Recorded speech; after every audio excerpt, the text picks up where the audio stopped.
Welcome to Ramnad recipes.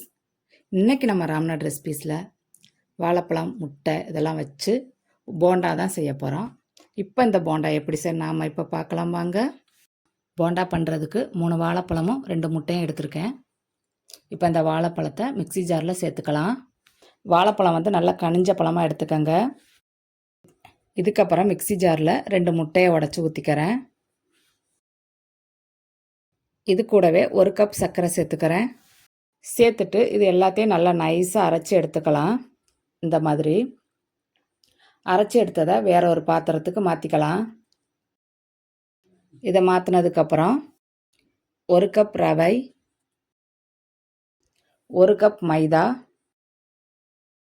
கூடவே 1 pinch உப்பு சேர்த்துட்டு இதை நல்லா கட்டி இல்லாமல் கலந்து விட்டு எடுத்துக்கணும்.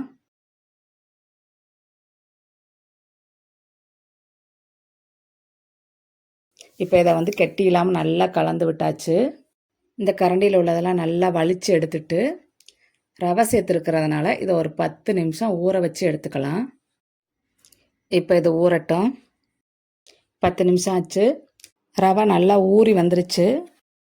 இந்த டைமில் 3 ஏலக்காயை சர்க்கரை கூட அரைச்சி எடுத்து வச்சுருக்கேன், அதையும் சேர்த்துக்கிறேன். சேர்த்துட்டு ஒரு 1/4 டீஸ்பூன் சோடா உப்பு சேர்த்துக்கிறேன்.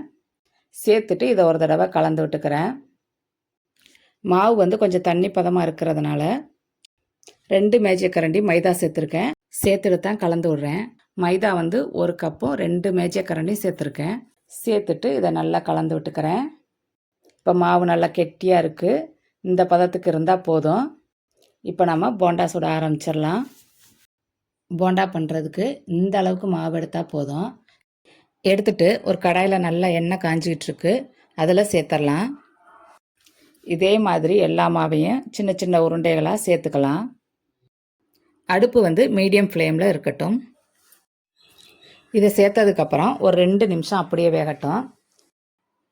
வெந்ததுக்கப்புறம் இந்த உருண்டைகளை அப்படியே திருப்பி போட்டுக்கலாம்.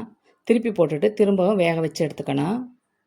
இந்த மாதிரி ஒரு 2-3 தடவை திருப்பி போட்டு வேக வச்சு எடுத்துட்டா நம்மளுக்கு போண்டா வந்து நல்லா வெந்து வந்திருக்கும்.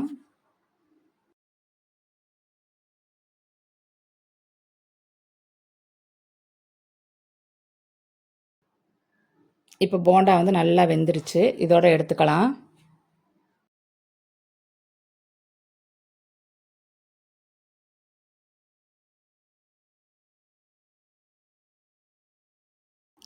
இதே மாதிரியே எல்லா போண்டாக்களையும் சுட்டு எடுத்துக்கலாம். இதே மாதிரியே நீங்களும் உங்கள் வீட்டில் செஞ்சு பார்த்துட்டு சொல்லுங்கள். உங்களுக்கு இந்த வீடியோ பிடிச்சிருந்தா ராம்நாட் ரெசிபீஸ்க்கு லைக் பண்ணுங்கள், கமெண்ட் பண்ணுங்கள், ஷேர் பண்ணுங்கள்.